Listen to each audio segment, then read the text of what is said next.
ካሌብና ትሁት እንግዲህ አንድ ላይ አደሩ ማለት ነው።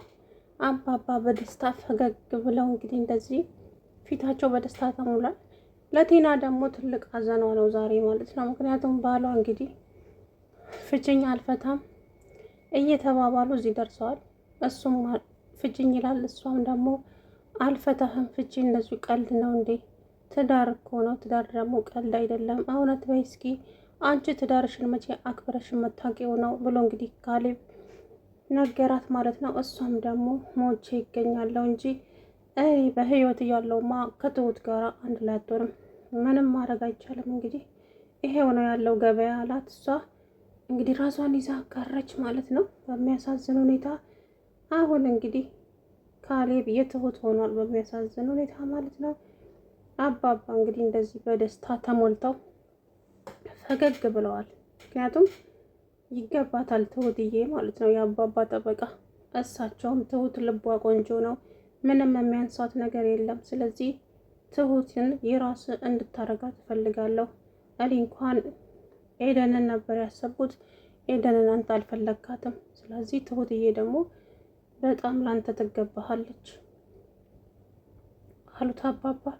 ከዛም ካሌብ እሺ አባዬ አንተ እንዳልከው ይሆናል ሁሉም ነገር። ስለዚህ ትሁትን አገባታለሁ፣ አንተን አላስከፋህም አለ። ከዛ በኋላ እሺ የኔ ልጅ አመሰግናለሁ አሉ። እንግዲህ ትሁት አባባ በመጀመሪያ ደረጃ ትሁት አንቺ ከዚህ ቤት የትም እንድትሄጂ አልፈልግም፣ እኔም እዚሁ ያንቺን ወግ ማድረግ ማየት እፈልጋለሁ ሲሏት፣ አባዬ እንዴ እኔም እኮ ቤተሰብ አለኝ፣ ቤተሰቦቼ እኮ በቤተሰቦችሽማ ነው፣ ዝም ብለን እኮ አይደለም ባል የምናመጣልሽ፣ በመጀመሪያ ግን የአንቺ ፍቃድን እንጠብቃለን አሏት። እሷም ደግሞ አባዬ እኔም እኮ እንደ ማንኛውም ሴት አግብቼ መውለድ እፈልጋለሁኝ፣ ስለዚህ ምንም ብትለኝ እሺ ነው የምልህ አለችው። እና እኔ የመረጥኩልሽን ባል ብታመጪ ባመጣ ትቀበያለሽ እንዴ ሲሏት፣ በደስታ ነው አባዬ አምጣ፣ አንተ ብቻ ባሉን አምጣልኝ አለቻቸው። ከዛ በኋላ እሺ የኔ ልጅ አሉ አባባ። እንግዲህ ካሌብን አናገሩት ውጪ ላይ። ትሁት ምን አባዬ ደግሞ ሊሄዳለች እንዴ ሲል፣ አይደለም ትሁትን ለምን አታገባም እንደውም ሲሉት፣ ምን አዎ ምን ነው ትሁት እኮ ውስጧ ቆንጆ ነው፣ በዛ ላይ ስነ ምግባሯ፣ ስለዚህ ላንተ ደግሞ በጣም ትገባሃለች አባዬ። እኔ አሁን ስለሚስት የማስብበት ጊዜ ላይ አይደለሁም፣ እባክህን በመጀመሪያ ልረጋጋ፣ አልተረጋጋውም ለራሴ። እቺ ሴትይቱ መላ አሳጥታኛለች፣ ስለዚህ እኔ አሁን መረጋጋት ስላለብኝ ቆይ አባዬ ትንሽ ጊዜ ልውሰድ አለ። ምንም ጊዜ አያስፈልገውም፣ ቶሎ ብለችን ሴትዮ ወደዛ ትገላገላታለህ በዚህ አጋጣሚ። ስለዚህ ትሁት የምትባለው ማነች ቲና የምትባለውን ሴትዮ ከህይወት ውስጥ ታወጣታለህ አሉት አባባም እሺ ያለ ማለት ነው። ከዛም እንግዲህ ትሁትዬም አረ ችግር የለውም አለች።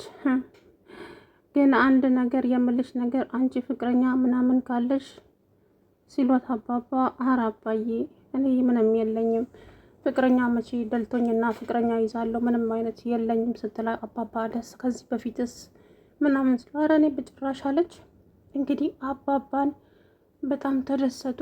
ትሁትን ለልጃቸው አጫዋት ማለት ነው። እንግዲህ ትሁትዬ ይገባታል፣ የዛን ቤት ሀብት ንብረት የምትወርሰው እንግዲህ ትሁት ናት። ምክንያቱም እኔ ነኝ የምወርሰው፣ ይሄ ለእኔ ነው የሚገባው ስትል ቲና አየው ባዶ እጇን አጨብጭባ ቀረች በሚያሳዝን ሁኔታ።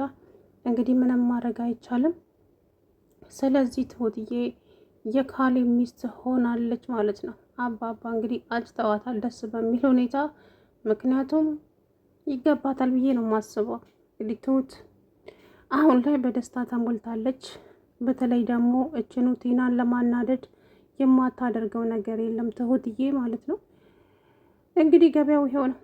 ካሌብ ውስጡ ደስ ቢለውም ደስ ባይለውም ደግሞ ቲናን ለማናደድ እሱም ይሄንን እሺ ብሎ ተቀበለ። አባባም እሺ እኔ ልጅ አመሰግናለሁኝ እሺ ብለ ስለተቀበልከኝ፣ ልጅቷ ብትበዛብህ ነው እንጂ በጭራሽ አታንስብህም። ትሁትን አፍረህ ወይ ደግሞ አፍረህባት ከሆነ በጭራሽ አሉት አባባ። ኧረ አባዬ እንደዛ አይደለም፣ ትሁት ለእኔ የምትገባኝ ሴት አይደለችም። እሷ ጥሩ ቦታና ትልቅ ደረጃ ላይ የምትደርስ ልጅ ናት እንጂ ችግር የለውም ትደርሳለች። አንተ ብቻ እኔ ያልኩን ነገር እሺ ብል። እኔና አንተ ዋና አላማችን እችን ሴትዮ አቃጥለን ከዚህ ቤት ማስወጣት አይደለም። ስለዚህ እሷ ደግሞ በቀልና ንዴት ምን እንደሆነ እንድታየው ስለፈለግኩ ነው አሉት አባባ። እሺ አባዬ ተስማምቻለሁ አለ ካሌብ። ከዛም ትሁትን አሳመናት አባባ። እሺ ተባባሉ። ሰላም ውድና የተከበራችሁ የቻናል ቤተሰቦች እንዴት ናችሁ? ደህና ናችሁ? አለሁ ደህና ነኝ። እንግዲህ ትሁትና ካሌብ አንድ ላይ በደስታ አደሩ ማለት ነው። ምክንያቱም ትሁትዬ ያው እሷም እንደ ማንኛውም ሰው ትዳር ይዛ ልጆች ወልዳ መሳም ትፈልጋለች። ነገር ግን ያው አይሞላም። የሰው ቤት በራሳችን የምናየው ነገር ነው። ሁላችንም እንፈልጋለን።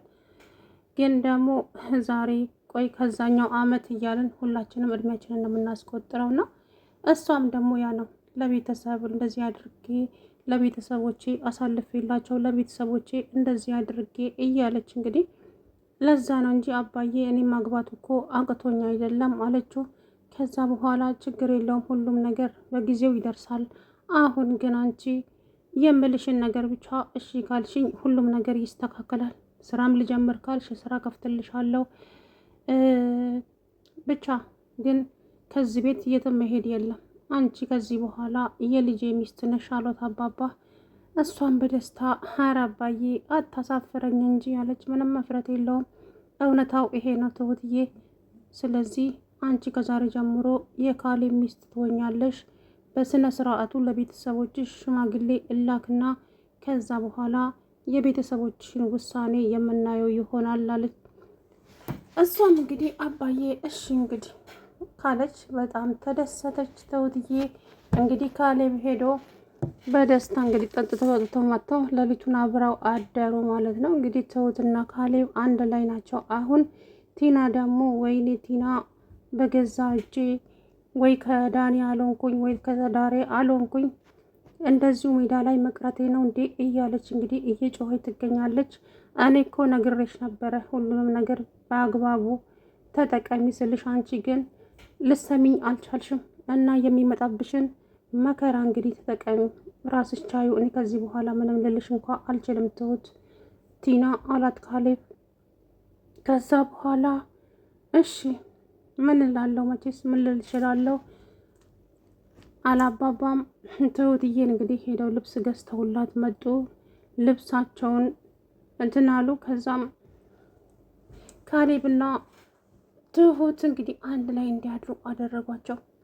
ቲና ደግሞ እገላቸዋለሁ እንጂ እኔ ሞቼ ቆሜ ነው እነሱ አንድ ላይ የሚያድሩት እያለች እንግዲህ እየዘላበደች ትገኛለች ማለት ነው። ካሌብ ውስጡ የሚፈልገው ኤደንን ነው። ኤደንን ይፈልጋታል። ግን ደግሞ ኤደንን የራሱ ቢያደርጋት የሚመጣበትን በላ ፈራ።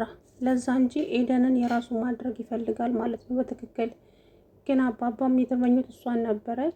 አባባም አሁን ላይ እንደማትሆንና ልጁ የሆነ ጥቃት እንደሚያደርስበት ሲገባቸው፣ ስለዚህ ትሁትን መረጡ ማለት ነው አባባ። ትሁት ከዚህ በኋላ ያንተ ሚስት ናት፣ ከማንም ምንም አንጠብቅም። ስለዚህ ያንተ ሚስት ብቻ ነው የምትሆነው ትሁት፣ ከዚህ ቤት የትም አትሄድም ትሁት አሉ አባባ። እሺ አባዬ ደስ ይለኛል፣ ምርጫ ይሄ ነው አሉ። ከዛ በኋላ እንግዲህ ካሌብ ለትሁትዬ ሄዶ ምን የመሰለ ልብስ ገዝቶላት መጣ። እሷን በደስታ ተቀበለችው። እንግዲህ ከዛም ዛሬ አለምሽ ዛሬ ነው ዛሬ እያሉ አንድ ላይ አደሩ ማለት ነው ትሁትና ካሌብ ደስ በሚል ሁኔታ።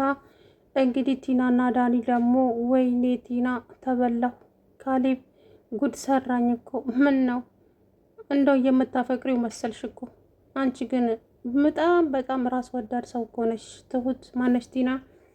አንቺ ግን ካሌብን ታፈቅሪዋለሽ እንደየእውነት አላት ዳኒ። ዞር በል እባክህ አንተ ደግሞ ምን አይነት ጥያቄ ነው የምትጠይቀኝ? አይደለም ላፈቅረው እሱ ጋር ስተኛ ራሱ እንዴት እንደሚኮሰኩሰኝ ባየህ። ምክንያቱም እኔ ገንዘብ እንጂ እሱን በምንም ነገር አልፈልገውም አለች።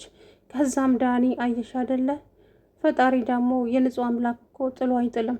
ስለዚህ አንቺ ለሱ እንደማትገቢው ስለሚያውቅ አንቺም ደግሞ ይኸው ባዶ እጅሽን ተውጭበሽ ቀረሽ፣ ከአንዱም ሳትሆኚ አላት ዳኒ። አታናደኝ በእናትህ፣ አንተ ከነሱ ጋር ነህ ወይስ ከኔ ጋር ነህ?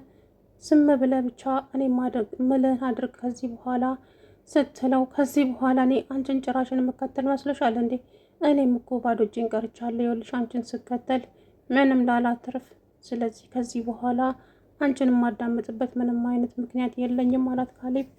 ከዛም ካሌብ ማነው ዳኒ፣ አታናደኝ፣ የምሬን ነው። እኔ አሁን ተስፋ ቆርጫለሁ። የማደርገውን ራሱን ቀንቄ አላውቅም። ስለዚህ